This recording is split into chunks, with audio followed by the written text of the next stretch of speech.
ಎಲ್ಲರಿಗೂ ನಮಸ್ಕಾರ ಸ್ನೇಹಿತರೆ. ದ್ವಾದಶ ರಾಶಿ ಚಕ್ರಗಳಲ್ಲಿ ಮೊದಲ ರಾಶಿಯೇ ಮೇಷರಾಶಿ. ಉತ್ಸಾಹ, ಭಾವೋದ್ರೇಕ ಮತ್ತು ಹುಮ್ಮಸ್ಸು ಈ ರಾಶಿಯಲ್ಲಿ ಪ್ರತಿನಿಧಿಸುತ್ತದೆ. ಬೆಂಕಿಯ ಚಿಹ್ನೆಯನ್ನ ಹೊಂದಿರುವ ಈ ರಾಶಿಯನ್ನ ಮಂಗಳನು ಆಳುವನು. ಈ ರಾಶಿಯಡಿಯಲ್ಲಿ ಜನಿಸಿದವರು ಜೀವನದ ಎಲ್ಲಾ ಆಯಾಮದಲ್ಲಿಯೂ ತಾವೇ ಮೊದಲ ಸ್ಥಾನದಲ್ಲಿ ಇರುತ್ತೇವೆ ಎಂದು ಭಾವಿಸುತ್ತಾರೆ.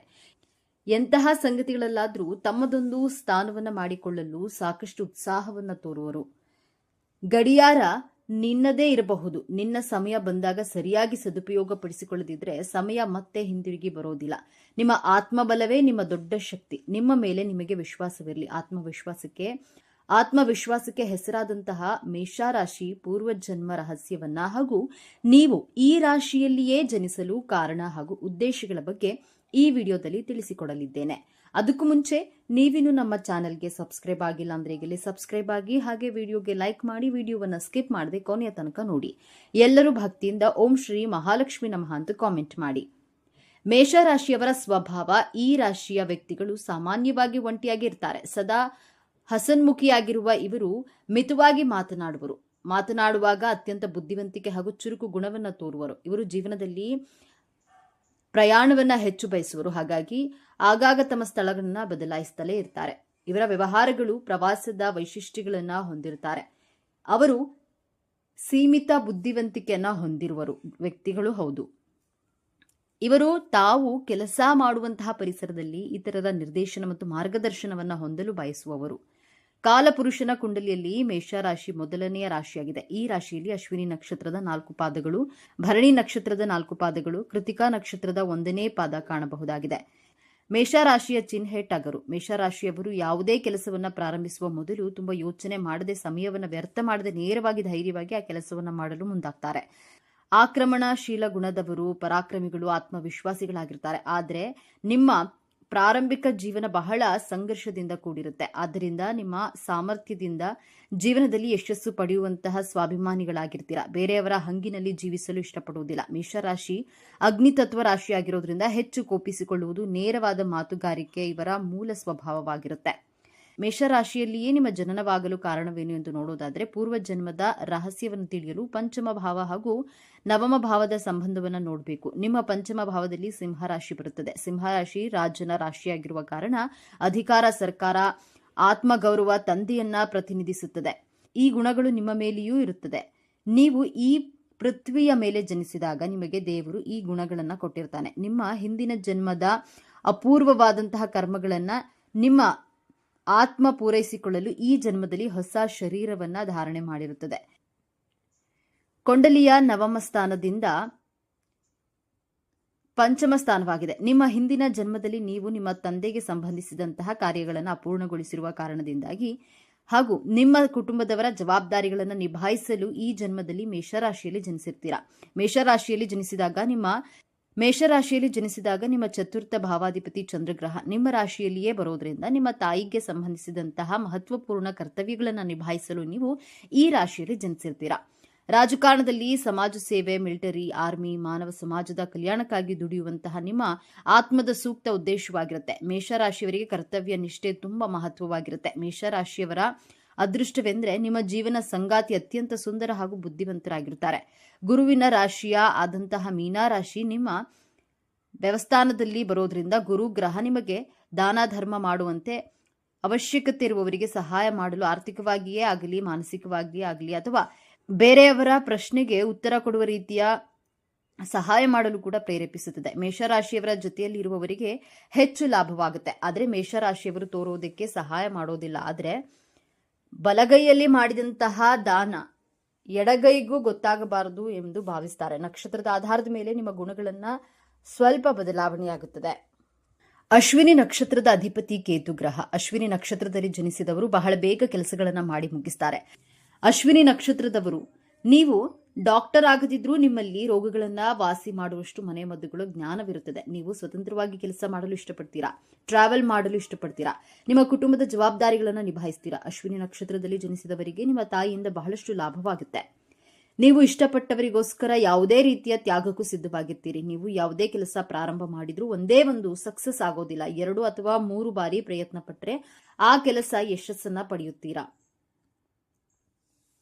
ನಿಮ್ಮ ತಾಯಿ ತುಂಬಾ ಸ್ಪಿರಿಚುವಲ್ ಪರ್ಸನ್ ಆಗಿರ್ತಾರೆ, ಸಂಬಂಧದಲ್ಲಿ ತುಂಬಾ ಲಾಯಲ್ ಆಗಿರ್ತಾರೆ.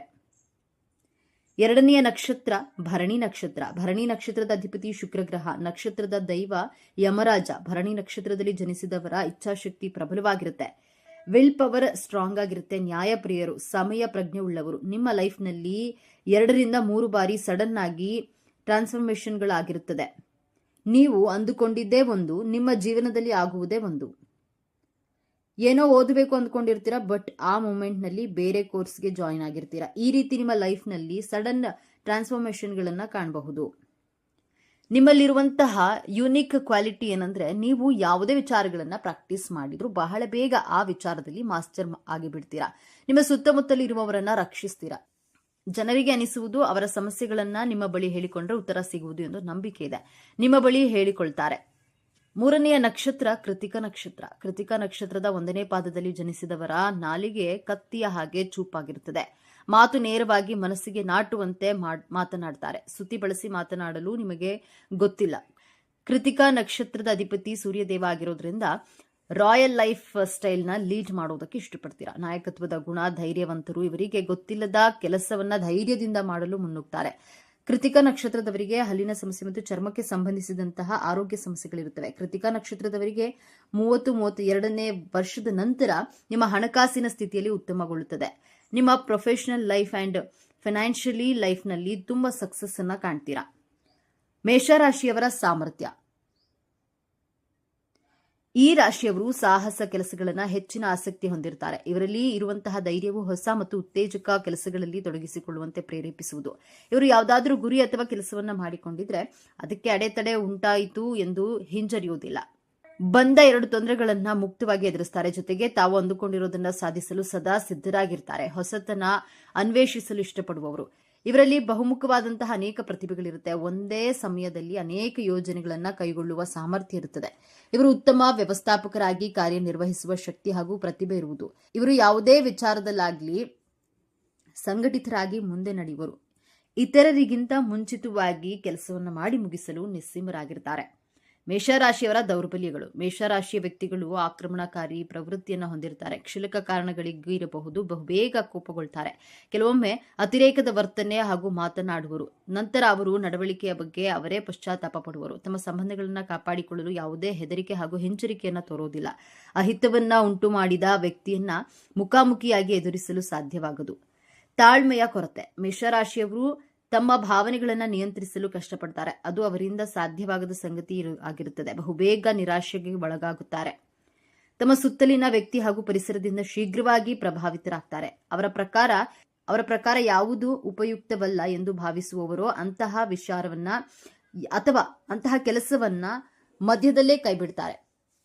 ಅಸ್ತಿತ್ವದಲ್ಲಿ ಇದ್ದಂತಹ ಕೆಲಸವು ಅವರಿಗೆ ಯಾವುದೇ ರೀತಿಯ ಪ್ರಚೋದನೆ ಅಥವಾ ಉಪಯುಕ್ತ ಎನಿಸದೆ ಹೋದ್ರೆ ಅದನ್ನ ಅಲ್ಲಿಯೇ ಬಿಟ್ಟು ಬೇರೆ ಕೆಲಸವನ್ನ ಮಾಡಲು ಪ್ರಾರಂಭಿಸ್ತಾರೆ. ಮೇಷರಾಶಿಯವರಿಗೆ 2026ರ ಹೊಸ ವರ್ಷ ಕುಟುಂಬ ಜೀವನ, ದಾಂಪತ್ಯ ಜೀವನ, ಪ್ರೇಮ ಜೀವನದೊಂದಿಗೆ ವಿವಾಹವಾಗುವ ಯೋಗ ಹಾಗೂ ಸಂತಾನ ಭಾಗ್ಯ, ಉದ್ಯೋಗ ರಂಗ, ವೈಯಕ್ತಿಕ ಬದುಕು, ಕೌಟುಂಬಿಕ ಜೀವನ, ಪ್ರೀತಿ ಪ್ರೇಮ ಹೇಗಿರಲಿದೆ? ಈ ವರ್ಷ ಯಶಸ್ಸು ಮೇಷರಾಶಿಯವರನ್ನ ಕೈ ಹಿಡಿಯುತ್ತಾ?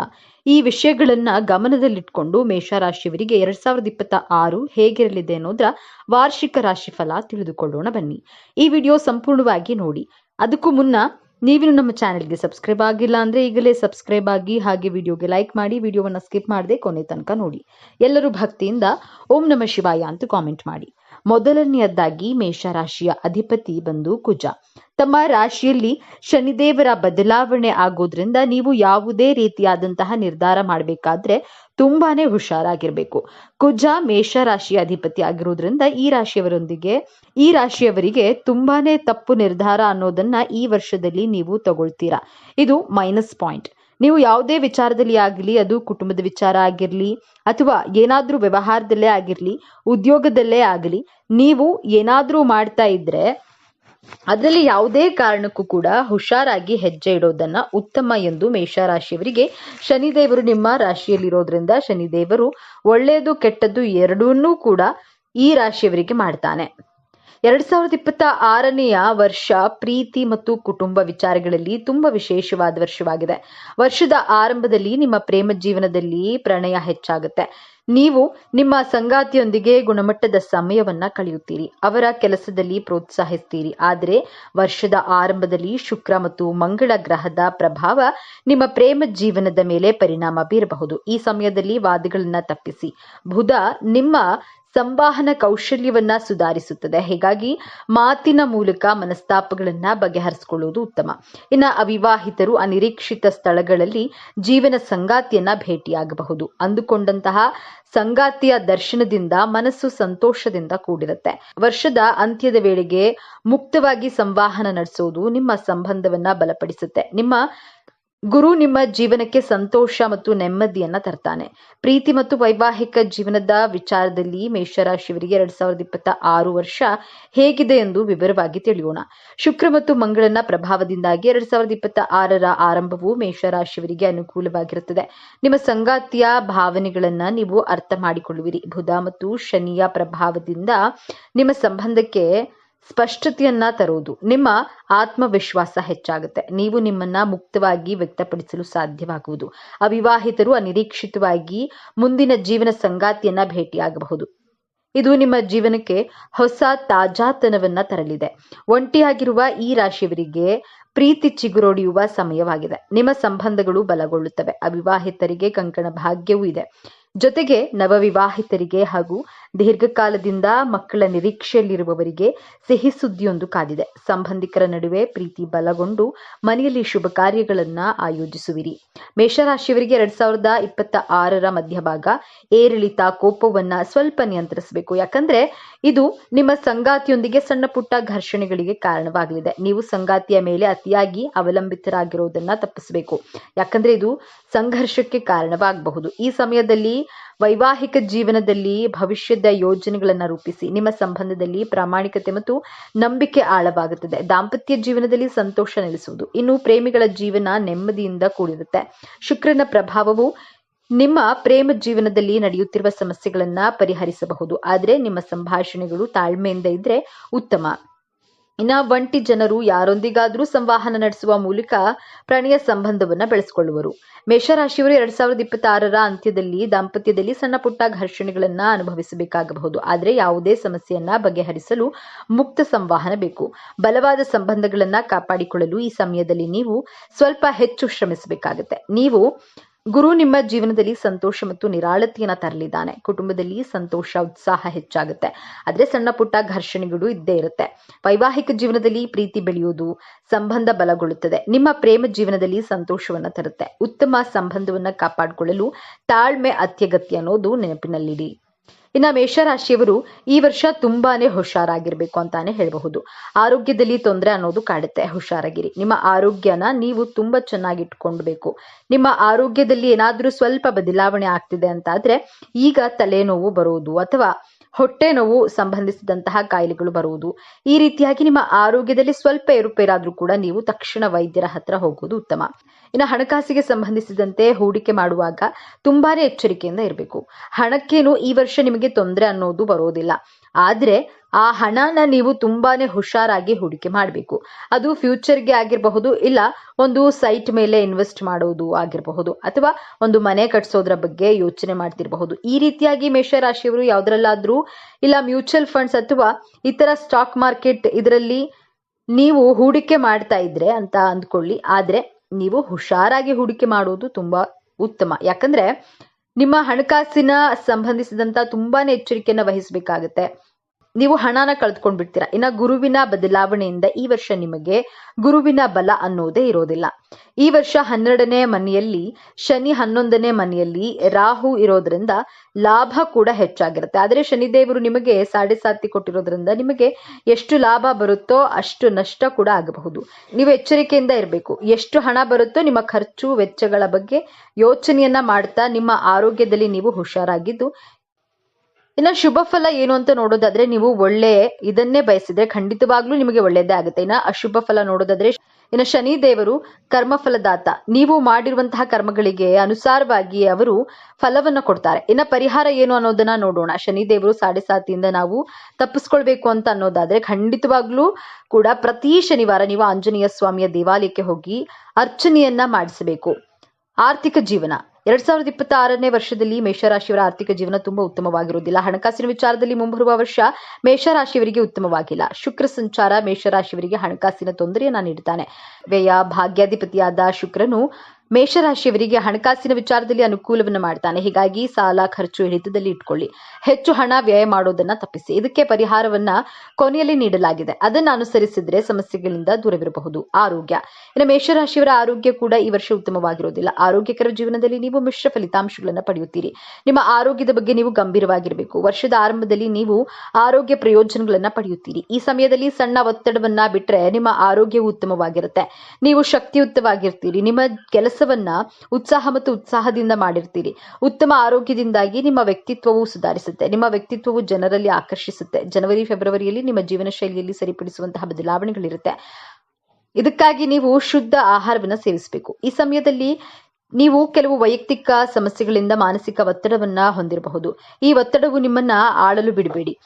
ಸಣ್ಣ ಆರೋಗ್ಯ ಸಮಸ್ಯೆಗಳು ತುಂಬಾ ಬಾಧಿಸುತ್ತವೆ. ಹೀಗಾಗಿ ಜಾಗರೂಕರಾಗಿರಿ. ಅತಿಯಾಗಿ ನಿದ್ರೆ ಮಾಡುವಿರಿ. ಸೋಮಾರಿತನ ಮನೆ ಮಾಡುತ್ತೆ. ಹೀಗಾಗಿ ಸ್ವಲ್ಪ ಪರಿಹಾರವನ್ನ ಮಾಡಿಕೊಳ್ಳುವುದು ಒಳ್ಳೆಯದು. ಇದಕ್ಕೆಲ್ಲ ಪರಿಹಾರಗಳನ್ನ ಈಗ ತಿಳಿಯೋಣ. ಪರಿಹಾರಗಳು: ಮೇಷರಾಶಿಯವರಿಗೆ 2026ನೇ ವರ್ಷದಲ್ಲಿ ಗುರು ಮತ್ತು ಶನಿ ಬಲ ಇಲ್ಲ. ಹೀಗಾಗಿ 3 ನಕ್ಷತ್ರದವರು ಕೆಲ ಪರಿಹಾರಗಳನ್ನ ಮಾಡಬೇಕಾಗತ್ತೆ. ಹಾಗಾದ್ರೆ ಆ ಸರಳ ಪರಿಹಾರಗಳು ಯಾವುದು ಅಂತ ತಿಳಿಯೋಣ. ಅಶ್ವಿನಿ ನಕ್ಷತ್ರದವರು ಪ್ರತಿ ಶನಿವಾರ ಹನುಮಂತನ ದೇವಸ್ಥಾನಕ್ಕೆ ಹೋಗಿ ಪ್ರಾರ್ಥನೆ ಮಾಡೋದು ಒಳ್ಳೆಯದು. ಭರಣಿ ನಕ್ಷತ್ರದವರು ಪ್ರತಿ ಶುಕ್ರವಾರ ದುರ್ಗಾದೇವಿ ದರ್ಶನಕ್ಕೆ ಹೋಗಿ ದುರ್ಗಾ ಚಾಲಿಸ ಪಠಿಸೋದು ಒಳ್ಳೆಯದು, ಫಲ ನೀಡುತ್ತೆ. ಕೃತಿಕ ನಕ್ಷತ್ರದವರು ಸುಬ್ರಹ್ಮಣ್ಯನ ದೇವಸ್ಥಾನಕ್ಕೆ ಪ್ರತಿ ಮಂಗಳವಾರ ದಿವಸ ಸಂಜೆ ಹೋಗಿ ಪ್ರಾರ್ಥನೆ ಮಾಡಿ. ಈ 3 ನಕ್ಷತ್ರದವರು ಸಾಧ್ಯವಾದ್ರೆ 5 ಅರಳಿ ಮರವನ್ನ ನೆಟ್ಟು ಪೋಷಣೆಯನ್ನ ಮಾಡಬೇಕು. ಇದು ಹೇಗೆ ಬೆಳೆಯುತ್ತೋ ನಿಮ್ಮ ಸಮಸ್ಯೆಗಳು ಅದೇ ರೀತಿಯಾಗಿ ನಾಶವಾಗುತ್ತವೆ. ಜೊತೆಗೆ ಪ್ರಕೃತಿಯನ್ನ ಉಳಿಸಿದಂತಾಗುತ್ತೆ. ಜೊತೆಗೆ ನಿಮ್ಮ ಮುಂದಿನ ಜೀವನ ಬೆಳಕನ್ನ ಸಹ ಹೆಚ್ಚು ಮಾಡುತ್ತಾ ಹೋಗುತ್ತದೆ. ಸ್ನೇಹಿತರೆ, ಮಾಹಿತಿ ಇಷ್ಟವಾಗಿದ್ದಲ್ಲಿ ದಯವಿಟ್ಟು ಶೇರ್ ಮಾಡಿ, ಲೈಕ್ ಮಾಡಿ ಮತ್ತು ನಮ್ಮ ಚಾನೆಲ್ಗೆ ಸಬ್ಸ್ಕ್ರೈಬ್ ಆಗಿ. ಎಲ್ಲರೂ ಭಕ್ತಿಯಿಂದ ಓಂ ನಮಃ ಶಿವಾಯ ಅಂತ ಕಾಮೆಂಟ್ ಮಾಡಿ. ಧನ್ಯವಾದಗಳು.